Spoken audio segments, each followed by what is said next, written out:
Remember, you are a miracle healer. Remember these very important ideas that you have about yourself. There is no order of difficulty in miracles. One is not harder or bigger than another. They're all the same. They're all expressions of love, as it is maximal. Miracles occur naturally as expressions of love. The real miracle is the love that inspires them. In this sense, everything that comes from love is a miracle, isn't it? No, miracles mean life, and God is the giver of life, and His voice will direct you very specifically. You will be told all you need to know. Prayer is the medium of miracles. It's a means of communication of the created with the Creator. Through prayer, love is received, and through miracles, love is expressed. A miracle is a service. It is the maximal service that you can render to another. It's a way of loving your neighbor as yourself. You recognize your own and your neighbor's worth simultaneously. Miracles are thoughts. Thoughts can represent the lower or body level of experience or the higher or spiritual level of experience. One makes the physical and the other creates the spiritual. Miracles transcend the body. They are sudden shifts into invisibility, away from the body's level. That is why they heal. Miracles reawaken the awareness that the spirit, not the body, is the altar of truth. This is the recognition that leads to the healing power of the miracle. Listen, I inspire all miracles, which are really intercessions. They intercede for your holiness and make your perception holy. By placing you beyond the physical laws, they raise you into the sphere of celestial order. In this order, you're perfect. A miracle is a universal blessing from God through me to all my brothers. It is the privilege of the forgiven to forgive. Miracles are natural signs of forgiveness. Through miracles, you accept God's forgiveness by extending it to others. Miracles praise God through you. They praise Him by honoring His creations and affirm their perfection. They heal because they deny body identification and affirm spiritual identification. Listen, a miracle is a correction introduced into false teaching by me. It acts as a catalyst, breaking up erroneous perception and reorganizing it properly. This places you under the atonement principle where perception is healed. Until this occurs, knowledge of the divine order is impossible. Miracles honor you because you're lovable. They dispel illusions about yourself and perceive the light in you. They thus atone for your errors by freeing you from your own nightmares.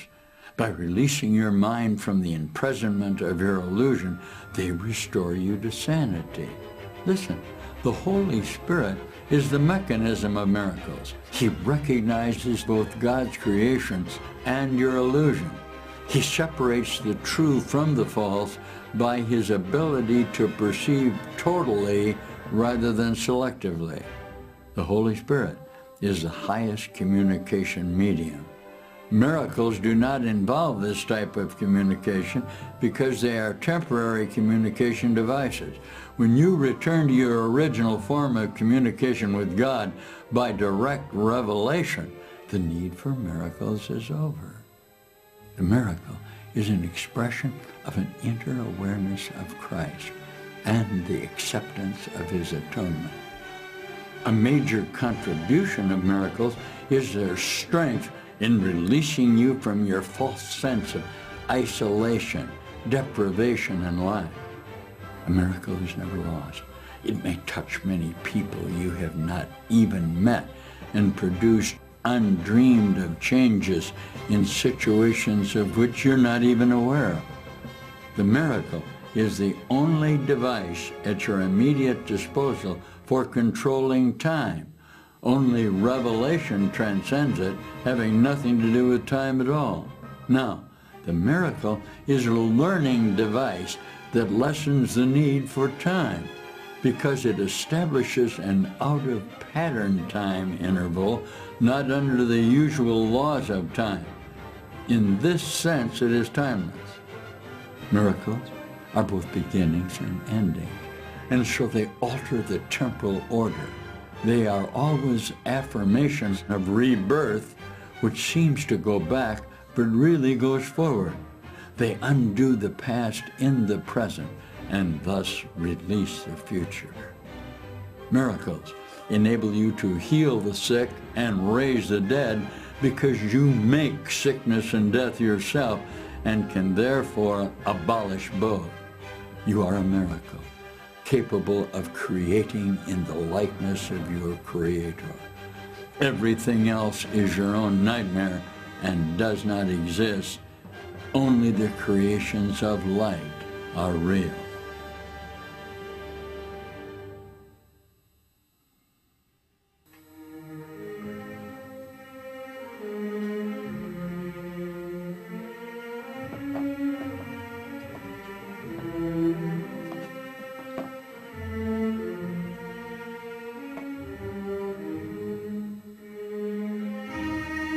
You're a miracle.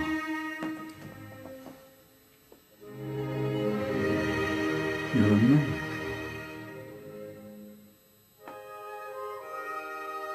You're a miracle. Yeah? Now, the activity by which we intend to heal the sick and raise the dead are being performed in the nature of producing in our mind the immediacy of an alternative which is available to us in the idea, and this is the structure of this, that the reflections of light that I'm getting in the process of being this body formulation as a teacher of the miracles. Do you hear what I said? As a teacher of the miracles, I'm whole and perfect as I was created. At that point, within the process of the idea that you are mind, okay, body, and spirit.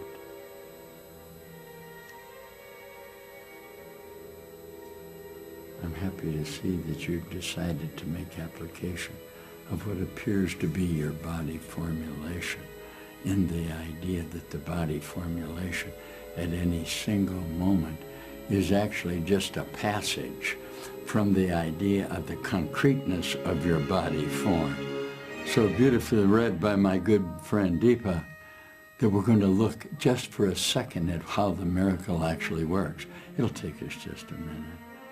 Because I assure you that I'm not going to be a body within the framework of what I intend to do. Of what I intend to do. Of what I intend to do. Of what I intend to do.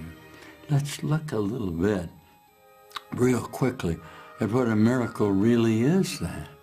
Because there's no question that it seems to you that you're solid in your body form. Doesn't it? In other words, I'm teaching you that the elements of time that appear to be passing, okay, when I came in here and sat down, all right, are actually only going on at the moment that I sat. Now, if you look at what the reference I'm trying to teach you is, okay, you can see that the manner of the replication of my body is actually going on precisely and only at this moment. Yet I retain a body structure of myself by assuming a role of what we call solidness, okay, or wholeness, or body formulation. You listen, my entire teaching to you, the entire teaching of what we term Homo sapien, there's always a wholeness in him, in the idea that he's a body formulation. Now, in what we would call the healing of the body, I must show you that at any single moment you can assume that title. Now, listen with me. Listen about what Deepak says about that. It's been said since the beginning of time. It's been said since the idea that you have a solid body came into the idea of the consciousness of yourself. Listen with me. Listen.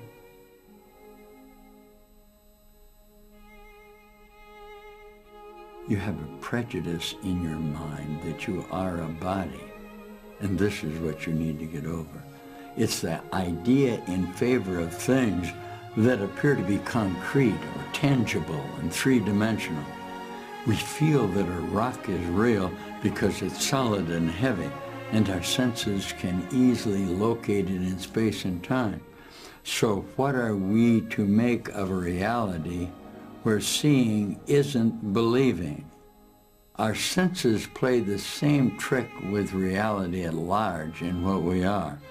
Our brains are too slow to register that every concrete object is winking in and out of existence at the quantum level, thousands of times per second. Therefore, we see solid objects where none actually exist. Can we reinvent ourselves in light of non-sensory reality? Or are we to be prisoners of the five senses, as much as our ancestors were in prehistory?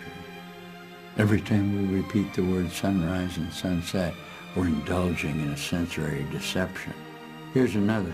Experiment is done in which a group of subjects are put in front of a tape recorder, and they're asked to write down what the voice on the tape says. The only thing that I can tell you in the certainty of you is every idea you have in your mind is a part of the condition in which you are reciting to yourself the totality of the idea. This is how you learned the Course in Miracles, that the memory of the repetition of yourself is going on simultaneously at this time in the factoring that express what you are. Now, I'm going to teach about myself for a moment, and I'm going to include someone perhaps who you know very well in the conceptual attitude of how he believes he can foster the idea of a reappearance of Jesus. It came up this morning. And the reason it came up is because you have all sorts of spiritual teachers who are offering you solutions by examining the possibility that they are body form. When they examine the possibility, I'm going to use someone who perhaps you've heard of. His name is Billy Graham. Okay, can you recognize that face? Now, can I recognize that face? Yeah, it looks like he's gotten older than he was as I remember him 50 years ago. Now, it may appear to you that I don't appear within the idea of myself quite as old as he does. Actually, I see him as a very vital in the 1950s, as a vital mind that stood up and said, Jesus is resurrected and is whole. Now, the moment he began to teach it, Billy Graham, this is in this article, suffered from a condition of the necessity for a judgment of what was occurring in the world. This is a nice idea. This article says he's getting old and he's going to die. He's not getting old and he's not going to die. That from Jesus Christ. Yet Jesus will say to him that I went through all of the necessity for the replication of yourself. So the next thing you know, there you are with Eisenhower, or there you are with somebody you hate or somebody you love. Why? You have become judgmental. Here's the problem you have. Say to me, through the use of God. And you struggle a great deal, as all human beings do, with the idea that God, all right, is judging you. And it's very difficult. Now, suddenly, out of nowhere, are appearing teachers of Jesus who are saying to you very emphatically that God doesn't judge. You don't like it. All of healing that occurs, you are going to have to look at in the totality of your individual responsibility as you conceive of yourself to judge. Now, the investment that I offer you that God does not judge, you immediately are rejecting. Now, what's happening here with this, our friend here, Deepak, he knows perfectly well that in his mind, in the mind training, that Jesus was resurrected. All of the articles, all of the statements of 2,000 years say that he underwent a death experience in which his body form appeared, okay, to be laid in the grave, yet when they examined it, he was risen. He was in a different cycle of time. Now, the question that's going to arise, and why you've turned me off and rejected me, shall I teach for a minute? God's not judging you. That's beginning to happen in this world, in what we call the Course in Miracles. There was a story about Billy Graham, actually, or anyone that you would want to look at with the certainty that you're healed and whole and perfect. Yet you seem to believe that God, who is judging you, is going to distinguish between your goodness and your badness, your life and your death. That's why you need the mind training. You need to train your mind systematically to actually look at the idea of what this said.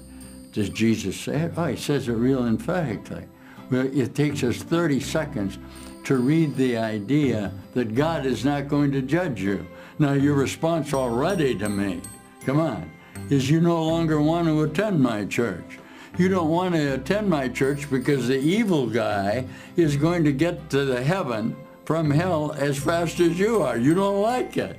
Don't tell me you do, because you're already defending the idea that if God doesn't judge you, why am I here at all? And I'm going to answer for you the way that finally Jesus teaches it and the way I teach it. Say to me, I'm judging myself. Of course.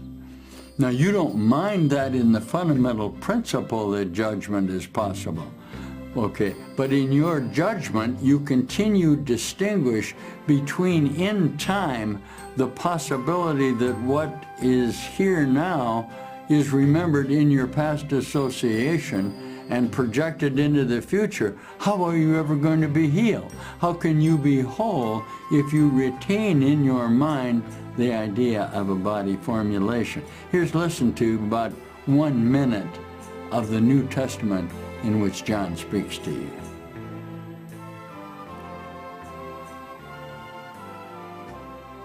Jesus answers and says to him in John 5, truly I say to you, The Son can do nothing of his own accord except what he sees the Father doing.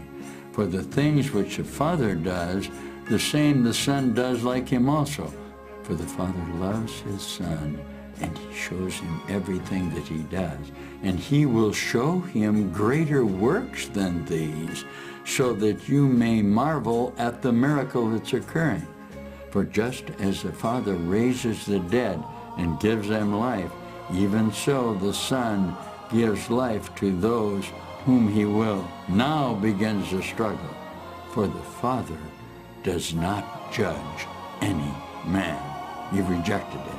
But he has entrusted all judgment to the Son, who you will become in your own revelation, so that every man should honor the Son just as he honors the Father. And he who does not honor the Son does not honor the Father who sent him. Truly I say to you, he who hears my word and believes him who has sent me has everlasting life, and he does not come before the judgment, for he passes from death to life. Can you get it? This is going on right now. The time is coming, and it is now already here, when the dead will hear the voice of the Son of God, and those who hear it will live. For as the Father has life in himself, even so has he given to the Son also to have life in himself. Now, he has given him authority to exercise judgment also, for he is the Son of Man.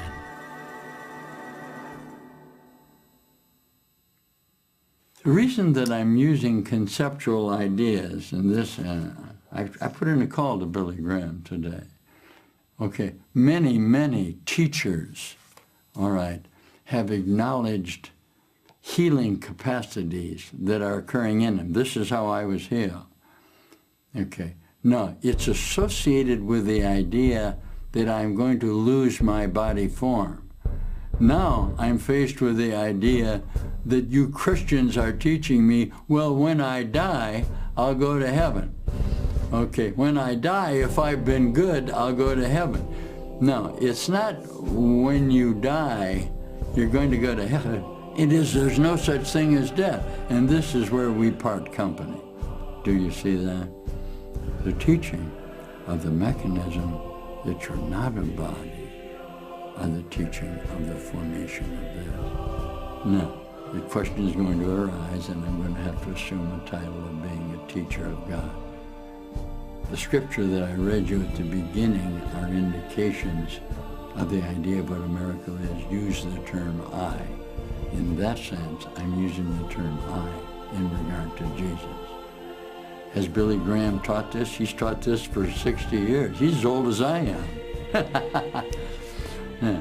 Does he remember the Second World War? Does he remember all the pain and death that went on? Does he remember the number of death experiences? I'm speaking of myself now, not someone else. Come on, you want to hear me if I expose myself? I'm speaking of death experiences that I went through. Do I remember having them? Sure. Does everyone here remember having death experience? Yes, because he's teaching from his mind the certainty that whatever is occurring will be manifest in decisions of memory that is making about himself. Now, Billy Graham says the resurrection has occurred. All I'm doing is agreeing with him.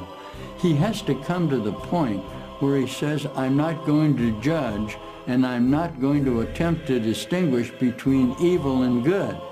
Now, it's almost impossible for you to do that without having a revelation of determination of forgiveness. And it's going to be based on suddenly an occurrence in your mind that allows you to see everything that's happening in the entirety of your association of the miracle. Our voices that you heard, and this is John 5, in the idea that walking with you in the light is Jesus. There he is. Now, some of you flashed in your mind the idea that you saw Jesus. And this is for Billy. I'm going to send him the video. Because what he says in the thing is, I'm just tired of judging. He says, I'm tired of looking at the present. What he's really saying in his mind, I guess I'm going to have to die. All I want to tell him, if you want to hear it, any guy who's going to stand up and teach with the power that he employs in the activity, that there is a final judgment that's going to occur. This is what they're trying to accomplish today. It's really not concerning about the idea of the reflection of light, because the reflection of light that I'm getting from you when I came in and occupied this chair, or the distance between the occupancy of myself. There you did it. Because you have a memory of your mind of when this chair was empty. Yet the only memory you can have of it are me sitting down. I'm going to come back. And I'm going to teach how miracle healing actually occurs in your body form. Because somewhere you think you're a body. And when you think you're a body, you will be a memory of an empty chair that you suddenly must sit in a relative distance between the time that it takes you to sit down and the space that you find yourself in. I'll be right back. I'll be right back to teach the miracle of healing that's going on in the certainty of the principles that the miracle has been successful in showing you a new you. A brand new you is emerging right now, right here, in the memory that you hold with me.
This is healing. I love you. That's the song of songs. Healing. And it all belongs to you and me.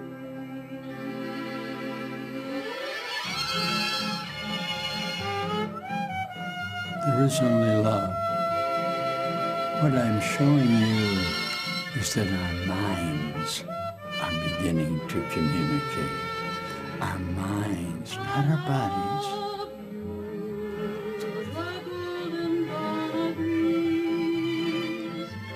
As once more she sees daffodils. Billy Graham, you think you're not that body. You and I are communicating with our minds. Start to sing again that old melody. I love you. That's the song of songs, and it all belongs to you and me. To you.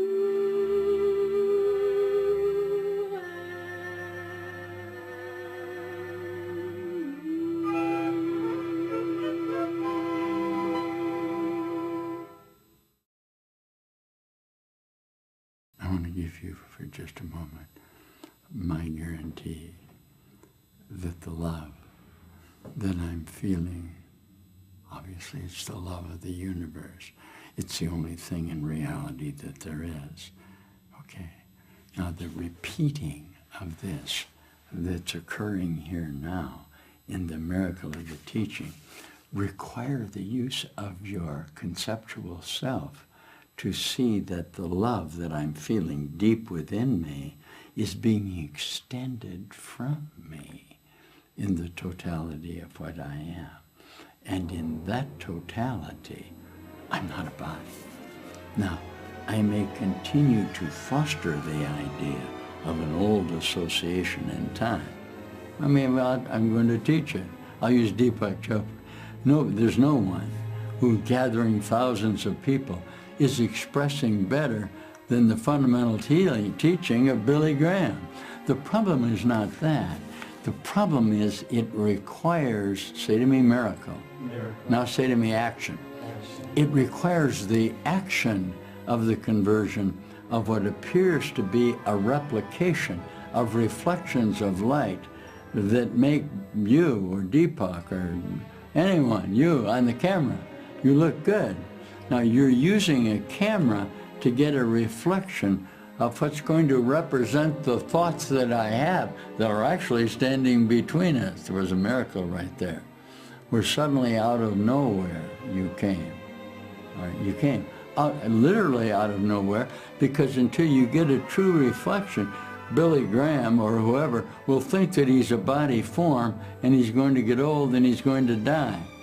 Here's how Deepak handles it in the idea of the resurrection of Jesus. Listen with me.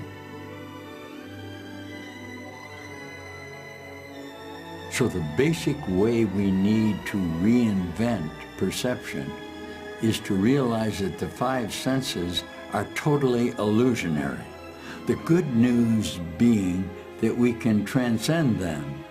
In fact, we do this every day. I'm not being mystical, although it's true that God has managed the feat of being invisible and worshipped at the same time. I'm thinking of something as basic as sight. We say that seeing is believing, and yet no one knows what seeing actually is. There is no light inside the visual cortex, which is responsible for sight, that area of the brain. Like every other, in an oatmeal consistency, semi-solid mass that knows only perceptual darkness. This is the whole idea of the teaching. There are no pictures in our brains, only a firestorm of chemical and electrical signals. How we convert photons striking the retina into visible reality is totally unknown to us. That's why we call it a miracle. And since the same holds true for the other four senses, reality itself is up for grabs. Uncertainty reigns, and where there is uncertainty, there's a chance for freedom if I can get you to change your mind. A famous guru once told his followers, reality is like a net. If you want to escape it, find a hole and jump through it. I'm back with you. Thank you for that. Because I intend to teach you with the power of my last totality of dark sequences that I do not intend to permit the idea that the sense of light that's required for me to see you cannot not be an investment of how my mind is.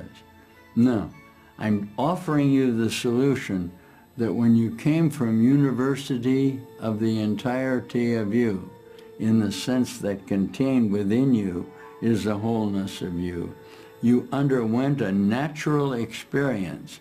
Let's use some time. In the 40,000 year cycle of a universe that is, 14,000 million years old, you suddenly have in you a recognition of who you are. Now, at that time, you have invested in time. All I'm attempting to do is show you where a moment ago that chair was empty, all right? Here, I'm going to try it with you. Watch me. Here. Whoa. Yeah, there I'm going to do it. Here I came in here. Now, the distance between us, it would appear in your memory as though this chair is empty. Yes or no? Yes. Now, you're going to project into the future, here I'm going to sit down with you now, the idea, Now in your investment in the idea of reality, the chair appears to be occupied by me. Now, it is occupied by me. So you make a comparison of yourself in the solidness of a chair. I'm going to show you how to create miracles and how I heal the sick. This is actually a condition. Okay? This is a holy chair. Can you get this? This is a position in your body form. This is how the Homo sapien works. He believes there is power in the decision that he makes to invest in alternatives within his own mind. The problem that he suffers from is that he gives value to the chair that he just sat down in. It has no value except what he then gives it in the idea of the sequencing in time. Deepak teaches this very beautifully. There's anything new about the idea. When you occupy a point in space and time, you occupy it not only in time, but in the space that you occupy. All right, here's what I'm offering you. Time only lasts for a moment in your mind. This is a miracle. And it's going to be over each moment. Now, you remember. Now you're going to write what are you going to do? Write a manuscript about the old man? They call me the teacher. Okay? Because in the next 2,000 years, and this is, Jesus is reappearing here now, you invest in the idea that not only do I reappear within what appears to be a moment that lasted before we journeyed out in the universe, the lasting of it is what space is. Now, the totality of the idea that I can recognize myself are within me. Now, if you are in a concept of seeing me sitting in this chair, I'll use Billy Graham. Jesus, do you know that, do you understand that there are voices speaking to you? I'm teaching New Testament here.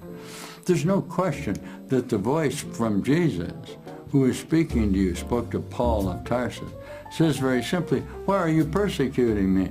You got to love your neighbors. You got to love everybody because that's how you get out of here. There's no question that you have it conceptually.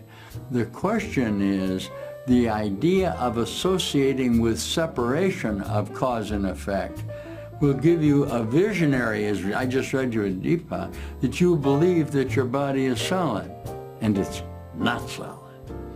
It's completely illusionary. Now, we're setting up parameters that will alter the space-time situation in which you find yourself. Can you see that? Let's listen. Listen to the idea of the new power that you are being endowed with, that while it contains judgment, it contains the certainty that the distance between your coming here and leaving are going on simultaneously with this. Listen.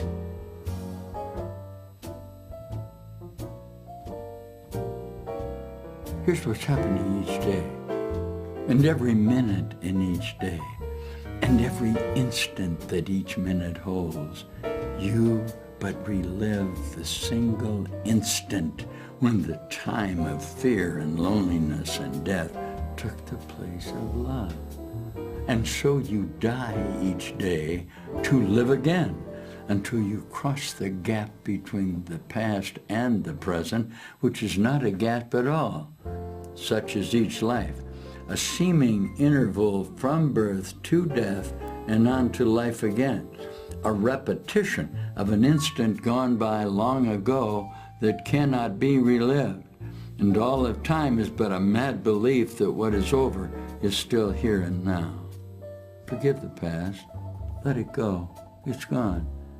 You stand no longer on the ground that lies between the worlds. You have gone on and reached the world that lies at heaven's gate. There is no hindrance to the will of God, nor any need that you repeat again and again a journey that was over long ago. Look gently on your brother, and behold the world in which perception of your hate has been transformed into a world of love. You know, the surprising thing about this and the idea that I'm teaching, oh, there's a guy who needs a little training. He's still around. His name is Oral Roberts. One of the young beauties began to discover the idea that there is actually no distance between himself and his concept, and that everybody is going to go to heaven. Now, while that seems perfectly reasoned to you, I'm going to use Oral, who's one of the oldest consciousnesses that I know, teaches and preaches of the resurrection of Jesus Christ. The problem that he has and still is having, all right, is that he believes that God is going to judge him. So the guy he's a lovely guy. He had an experience. I had an experience. We had experiences where we begin to teach the fundamental nature that the healing of our body is going on simultaneously because God is not judging us. Now, everybody likes the idea. Oral, I guess, wrote this guy a letter and said, my whole principle is teaching that we're going to suffer and that there's sin and some guys are in pain and some guys are good. That's exactly what Jesus does not teach. You don't like it because it requires your individual experience so that you can see. Let's use the 80-year-old man again. I don't get old. I'm not going to get sick and I'm not going to die. The memory that I have of you within what you call the idiot savant will include recognition of my capacity in our Course in Miracles to download into your conceptual mind the totality of raising the frequency, Oral Roberts, that I'm teaching Jesus Christ in his physical reappearance of his body form. And the world does everything in a 2,000-year cycle. You got to remember, guys, 2,000 years is just a blinking of your mind. There's no question that the investment that you're making will let you see the wholeness of you. Listen with me. We'll read just a little bit more about the idea of how your physical body works. The body is a fence that the Son of God imagines he has built to separate parts of himself from other parts. It's within this fence he thinks he lives, to die as it decays and crumbles. For within the fence, he thinks he's safe from love. Identifying with his safety, he regards himself as what his safety is. How else could he be certain he remains within the body, keeping love outside? I'm back for a moment because the fundamental teaching of Jesus is that if you can see another body out there, it's necessary for you to forgive him, very simply because the body that's out there is actually you. Oral Roberts. Now, I love him. I listen to him. Come on. I love the idea of standing up and haranguing the crowd, yet you're using a form of judgment in which you continue to distinguish in your mind. Now, the quotations from Jesus, all right, of the certainty that your body can be healed and perfect at any moment are within the vocabulary of what I'm offering you. Yet it is not the vocabulary where the idea of separation lies, but in the realization in the moment of what you term crucifixion and death, you resurrect because it's over. Okay, let's make a comparison, a little more here about your body.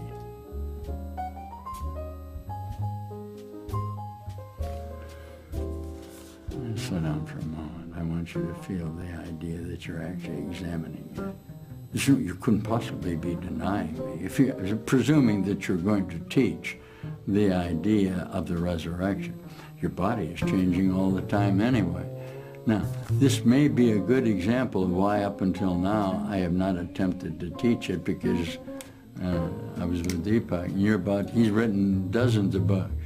I wrote all about Jesus. I've written as many books as anyone has ever written a book, because it's going to be a storyline about what we are.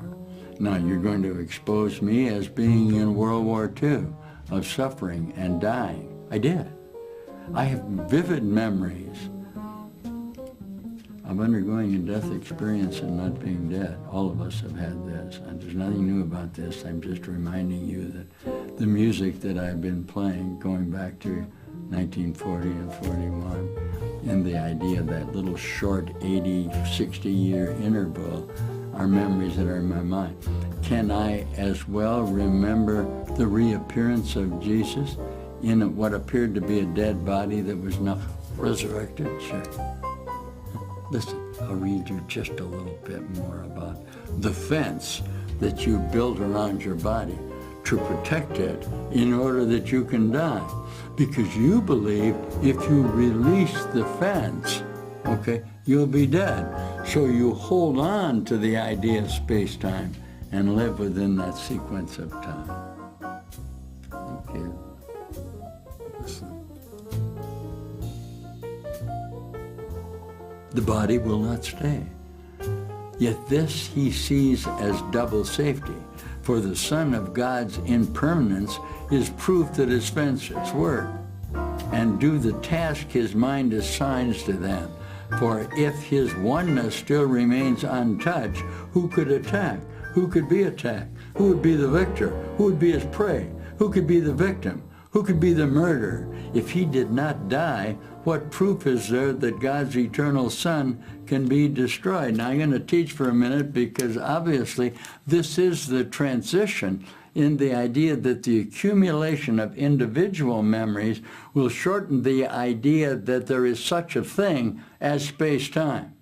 Now, if there is space-time, it is going to be just as perfect within its association as the universe of life is, because the universe of life is singular. So that's why you need what Jesus calls the training of your mind to a new decision I can make, so that I can bring about with you an agreement that I'm changing my body form. Now, you're going to do everything I can. This was in the Idiot Savant. I'm going to do it. I have 3 minutes in which to teach the idea inside the mind of an idiot savant. And I told him I was going to go over and demonstrate that I'm not an 80-year-old body. Yet I have a memory in me through our Course in Miracles that I'm not. This is inside the mind of an idiot savant. And you say, I've never heard of him, haven't you? He has a capacity of memory that will amaze you. The capacity of memory that Helen Schuckman expresses, although she's very fearful of it, that the message from the New Testament is offering the entirety of the solution, are what you are fearful of. Here's an example of what the idiot savant does. Now everybody says, well, I can't do that. That's nonsense. You can do anything you want in your conception, can't you? Yeah. Listen with me.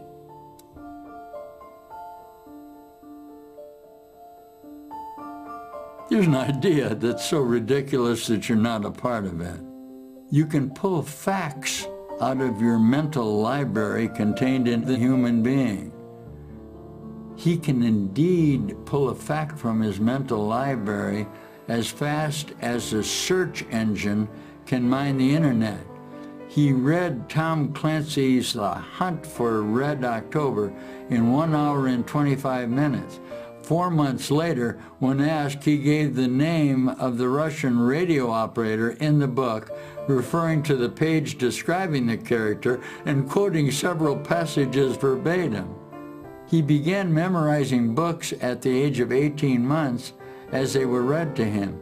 He has learned 9,000 books by heart so far.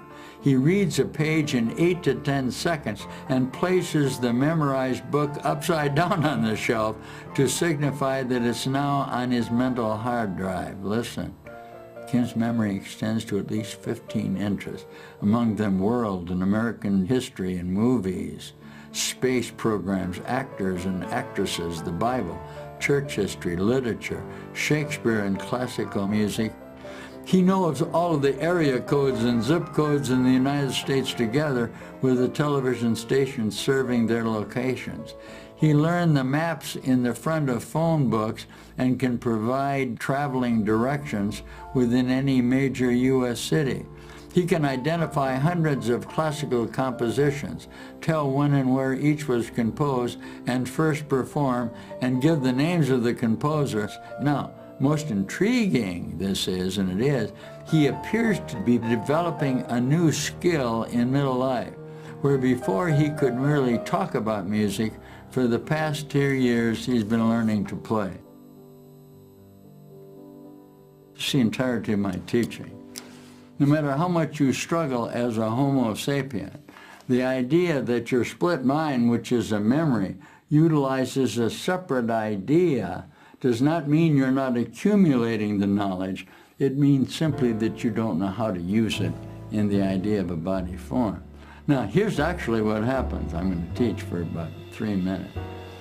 Appearing all around you are a combination of the capacity by which you are remembering a relationship contained within your body form. Now, the gradual accumulation of the power of you to remember at any moment the history of you is fundamentally what Homo sapien is. From the beginning in time, the invention of alternatives expressed it to you. All right? One more sentence about the idea of how your body works. Okay. The body's a dream. Like other dreams, it sometimes seems to picture happiness, but can quite suddenly revert to fear where every dream is born. For only love creates in truth, and truth can never fear. Made to be fearful, must the body serve the purpose given it. But we can change the purpose that the body will obey by changing what we think that it is for. The body is the means by which God's Son returns to sanity. Though it was made to fence him into hell without escape, yet has the goal of heaven been exchanged for the pursuit of hell. The Son of God extends his hand to reach his brother and to help him walk along the road with him.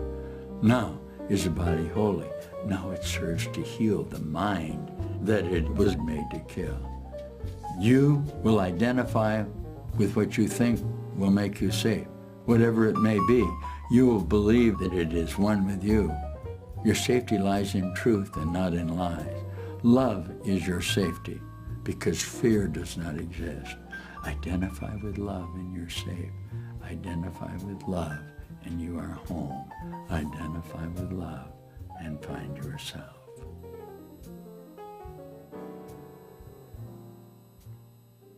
In our Course in Miracles, in the history of the manner in which we are attempting to present to you the reasonableness of the realization that the concept of yourself is individually within the entirety of your mind, but in your need to protect it have been your fear of the necessity to project it out from you, so that now there appears to be another body association.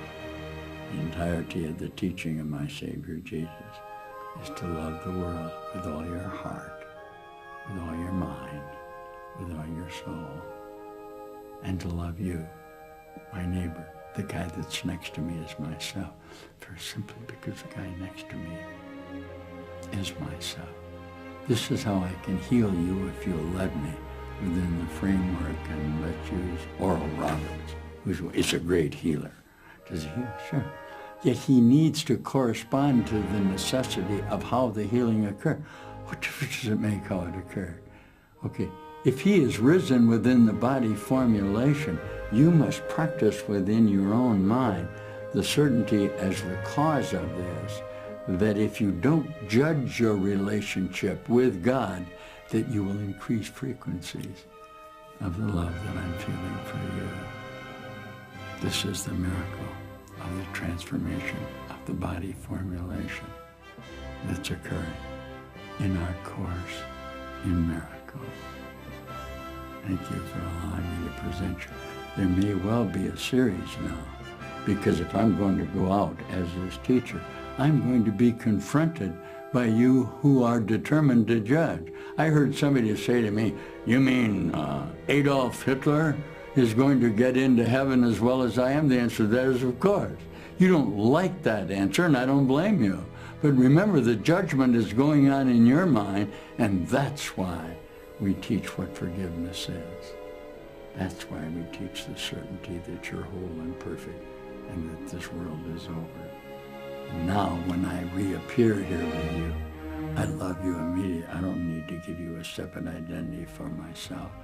I have enough problems in the tear that I felt in the moment of the destruction of me that immediately results in a repetition of myself.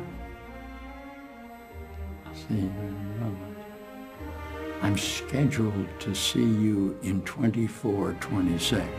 What I'm going to do is just increase the frequency, because everything that has happened has already happened anyway.